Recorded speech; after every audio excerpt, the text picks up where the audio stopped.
This is a Global News special presentation. We had a wonderful family. We had a happy life. Thank you. It is not enough. I will make them all proud. They are feel-good stories that feed the soul. In a year filled with dark times, so many moments of light. Mom said you wanted to be a basketball player. From generous strangers, It does touch my heart. to unlikely heroes. If it wasn't for that boy, I wouldn't have mine today. Their stories stood out from the others and stole our hearts. 2021 marked the beginning of a passion project for some, I just started with one. and the end of a storied career for others. Bye, sweetie. Bye-bye. Now, as the year comes to a close, a reminder of the beauty that surrounds us in times of loss We love each other more than most people love each other. and lasting love. I do love my sister. Yeah, I love her.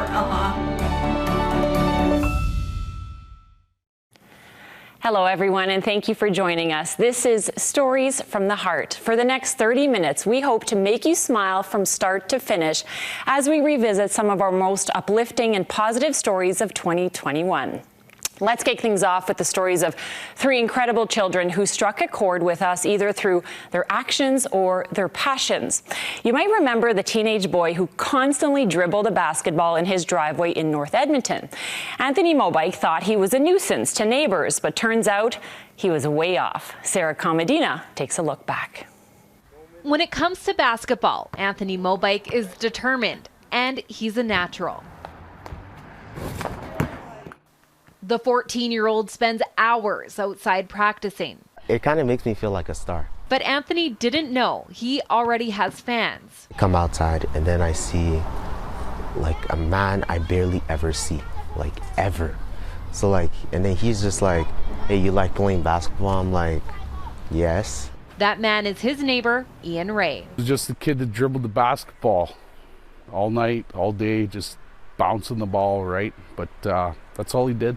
I thought whenever I dribbled, it made a racket and people would want to sleep or something like that. But it didn't bother the neighbors. Instead, they wanted to nurture his talent. Your mom said you wanted to be a basketball player. Come here. You probably need a net. You see, this is the first time Anthony has been able to shoot hoops in his driveway, thanks to a post Ian put on a community Facebook page. I didn't expect it to blow up like it did, but you know, the north side's a pretty strong community. The community started collecting donations for a new net and ball when the area's Canadian Tire stepped in. Cash was then put into a $750 gift card for Sport Check that Anthony plans to use to take him to the next level. It actually just makes me feel happy inside. It just makes my mind blow, like, wow. My son told me yesterday, everybody who believes in me, who made this happen, they want me to practice more so I can be like LeBron James. No doubt Anthony has big dreams. He believes this experience will just be the beginning, thanks in part to the community who backs him. I'll be in the NBA 2026, I'll be there and then try and give back to those people and I will make them all proud. Sarah Comedina, Global News. And since the neighbor's kind gesture in July, there have been some pretty cool ripple effects. Anthony was recruited for an elite basketball program in Toronto. That starts next year. His story also caught the attention of NBA star LeBron James, who shared it with his 100 million followers on Instagram. And just a few days ago, people heard about it from all over the world. You're our first guest for What's Good who doesn't actually live in America. This is my hope.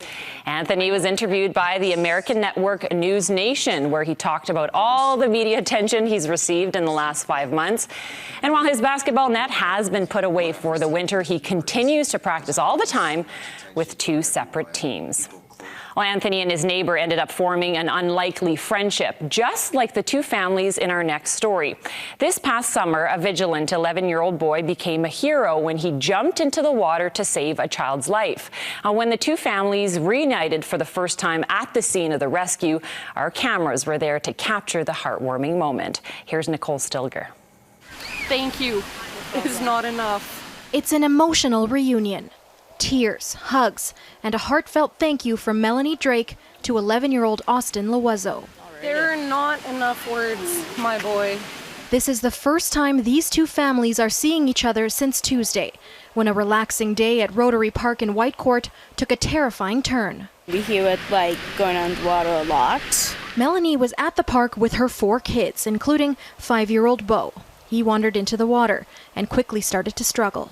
He may die if I don't hurry up. Austin was floating nearby. He saw Beau and jumped in to help. Came running up to me saying that he pulled a little boy out of the water. In a blink of an eye, I had a lady carrying Beau looking for me. Once I got a hold of him, he was blue. He was vomiting water. Melanie didn't know about Austin's heroic actions until the next day, when she posted a public thank you on Facebook to everyone who helped. Lisa Loiseau responded, saying it was her son who pulled Beau out. For an 11-year-old to do what he did, I have no words. I have so much gratitude and so much praise and love. So proud of him for jumping into action. Out of character. Any other day he would have kind of went away to somewhere quieter. That's because Austin has autism.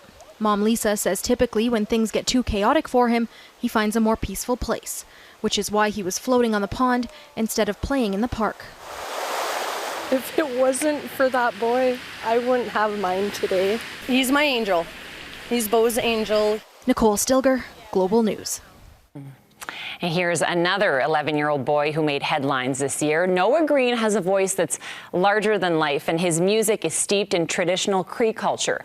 When hundreds of unmarked graves were found at residential school sites, bringing healing through song took on greater urgency for the young drummer. Once again, here is Sarah Comedina. At just 11 years old, Noah Green is a little shy to talk on camera. But when he starts singing, his confidence shines through. I'm not shy when I sing, but it makes me happy when I sing it for people, and it makes them happy. His grandma, Carole Powder, says she discovered his voice when he was just a baby. He was laying with me on the bed and I was singing a song and he started humming that same tune. And I'm looking at him is that for real? It was real, and from there she nurtured his talent, and now the pair drums and sings together in their band Chubby Cree. They've performed at hundreds of events over the years, Noah becoming known for his roar. People come up to us and they talk to us and stuff, and they recognize us from the TVs. They've walked alongside the Bear Clan Patrol, performed at awareness rallies for missing and murdered Indigenous women and girls, and now for the hundreds of children found in unmarked burial sites on former residential school grounds. One of the biggest crowds was at the climate rally in 2019.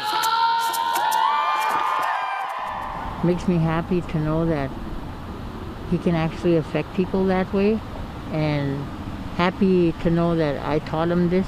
It's a moving experience, not just for Noah and Carole, but for those hearing their musical message. Sometimes, when we sing our songs, some people cry. Every time we sing, I feel healing. I'm gonna rock away.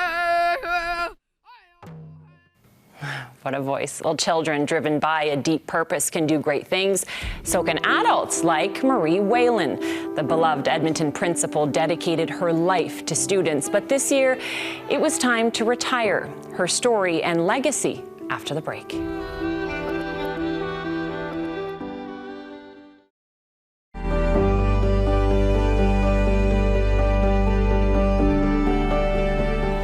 Well, here we are already 4 months into the school year, but there's a cherished principal who did not return to class this September. Marie Whalen was a mentor and a leader in education for more than 5 decades. But at the age of 81, she was finally ready to retire. We caught up with her last June, just before classes let out for summer. This came from another school. As an educator for 53 years, Marie Whalen has accumulated a lot of keepsakes. This is something that's actually very precious, I think, to me. And packing them all up really tugs at the heartstrings.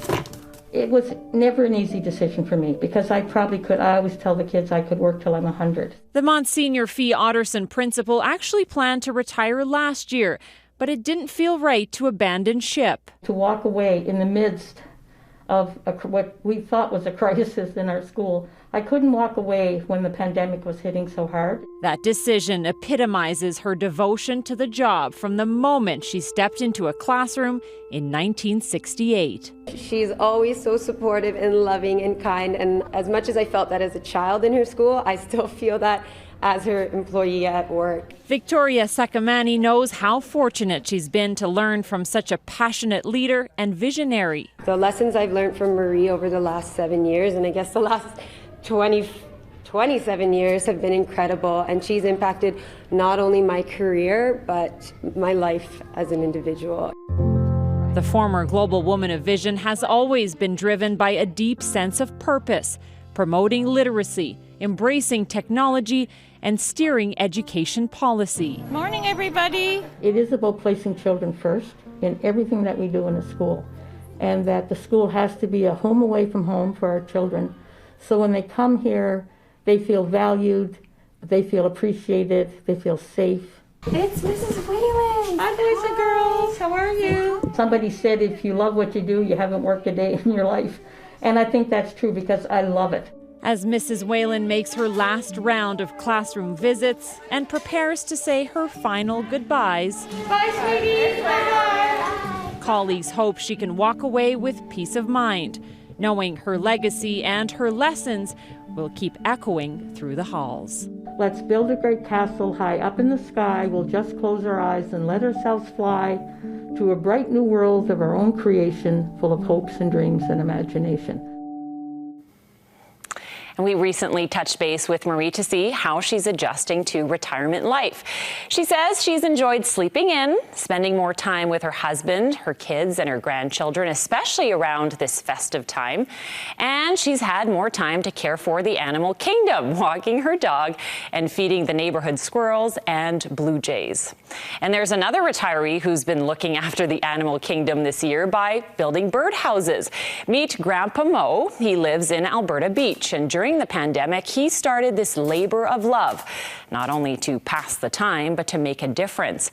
100% of his birdhouse sales have gone to the Stollery Children's Hospital, an ordinary hobby that turned out extraordinary results. I just started with one, and it just kind of grew. He's 80 years old. He's always been creative, good with his hands, and he needed something to pass the time while COVID was doing whatever it was going to do, and so he went into the garage and just started building. A lot of it's recycled. You know, there was some stuff that you have to buy, okay, but you know, things like paint, stain, brad nails, glue, you know, that all had to be, you know, had to be purchased. They're $25, you know, but a lot of people get more. You know, I've had people, you know, drop $50, $60 off and just and take one birdhouse, you know, so that's nice. So, you know, the cause is good. There isn't too many people around here, okay, that haven't in one way or another experienced for you know, for the good or the bad, you know, the Stollery itself. We have a grandson that went through the Stollery about 20 years ago, okay, and doing very, very well and everything else like this. He's married. Dad's always thought of something, you know, to give back, so Stollery just made sense for him. I've had some issues, okay, and had occasion, okay, to you know to see a young person, okay. You could, you know, they're so sick that you couldn't tell whether he was 2 or 5, and I'm sure he's not with us now, and you know, and it still bothers me to this day, you know. You know, and you know, so I think it's a good cause. If more people did that, I think, not just with the Stollery, whether it's Ronald McDonald House or wherever, okay, there should be more of that in the world. Okay. I'm just really proud of him, and I think he's done a great job. And since we last spoke to him in May, Grandpa Mo says he's raised about $7,100 for the Stollery. The 81-year-old is still going strong, putting in about 6 hours of work every day. And it sounds like his passion project has become a community affair. Neighbors help him cut wood, paint the finished products, and strangers have even dropped off supplies. Grandpa Mo has about 250 birdhouses right now up for grabs. If you'd like one, call him at 780-924-3395. For another senior, 2021 was marked by great loss. Pauline Oliver said goodbye to the love of her life, but on the day of his funeral came a heartwarming surprise she'll never forget. Stay with us.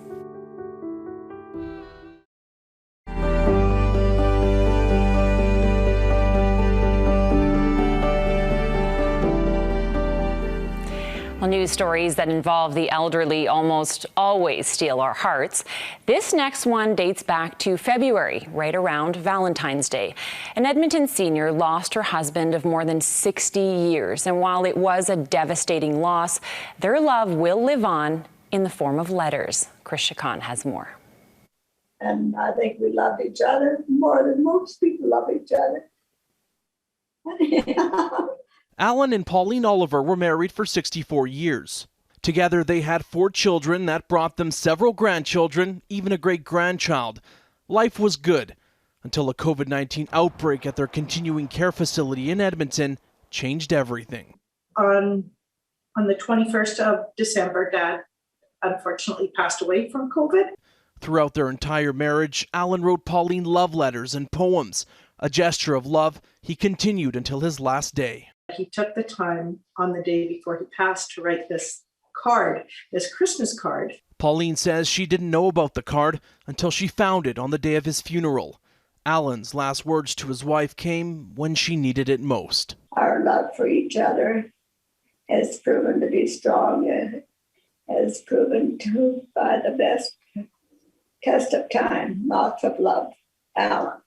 Knowing what it would have taken for Dad to write that much on a day where he was so sick, it was heartbreaking and so amazingly beautiful at the same time, because you could see the love that it would have taken to write that card, even on the day before he passed, for Mom.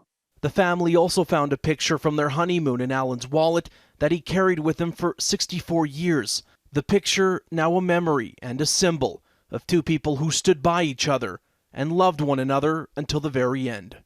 Chris Chacon, Global News. Well, everlasting love isn't exclusive to couples. Siblings can also grow old together. Here at Global, we are still smiling over the story of 2 sisters and their remarkable bond. Both are more than 100 years old. In fact, one sister recently celebrated her 105th birthday. Kendra Sagoski reports on their special connection. A sister's bond unbreakable. This one has lasted more than a century. Oh yeah, my sister, she's 4 years younger, but we're always very close. Mildred Berry just turned 105. Her sister, Rowena Johnson, is 101. With the help of their daughters, they still talk almost every single day. Is that you? That's me. I'm in the room. Huh? Yes, that's me. Can you phone me again? Their hearing may be slipping, but the 2 count on these calls. Rowena lives in Winnipeg, Mildred in Edmonton. Sometimes if I get some extra news or something in my head, I'll phone her twice. We get along very, very well. We always did. What do you talk about? Everything in common. Like what? The weather, what we did when we were growing up. They chat about life on the farm, their chores, and their horses. What were the names of your horses? Babe and Doll. The sisters last saw each other 5 years ago at Mildred's 100th birthday. They had a middle sister too, Ella. She passed away a few years ago in her 90s. Their tight family bond passed down. It's been a generational thing, and I think it started with Grandma and Grandpa, and just that foundation they set and that example. Even more important these past pandemic years, it's been tough for Mildred and Rowena, but they are still sharp in wit. Talk about teasing. They'll tease one another, they'll laugh, they'll talk about the old days. Do you love her? Do you love your sister? Yeah, I do love my sister. Yeah, I love her. Yeah, she was a bit bossy. They didn't like me bossing them very much, so I try to be careful. Sisterly love 100 plus years in the making. Kendra Slagoski, Global News. So cute. Well, from a bond that's hard to beat to a story that's hard to believe about a golf ball from an Alberta driving range that ended up on a desolate island in Australia. You won't want to miss this. Stay with us.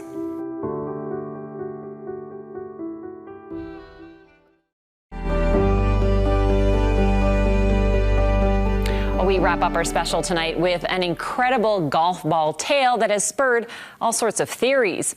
It's a story about what's likely the world's longest drive. As John Sexsmith reports, it will make your imagination wander, and it's truly out of sight. Jake B. Hills and Robert Ansley are being introduced. Nice to meet you, Robert. Likewise.